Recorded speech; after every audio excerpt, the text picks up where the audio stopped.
In this video, I will show you how to get rid of Etsy review notifications.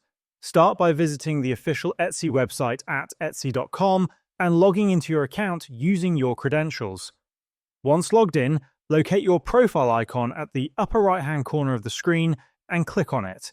This will open a drop-down menu with several options. From this menu, select Account Settings, which will redirect you to a new page displaying all your account preferences. On this page, navigate to the Emails section by clicking on it. Here, you'll find a list of notification options that Etsy sends to your email.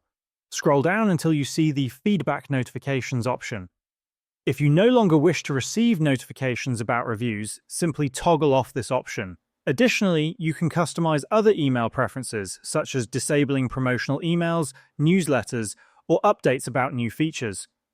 Once you've made your desired changes, scroll to the bottom of the page and click on the Save Settings button to confirm your preferences. This will ensure that you no longer receive review notifications from Etsy.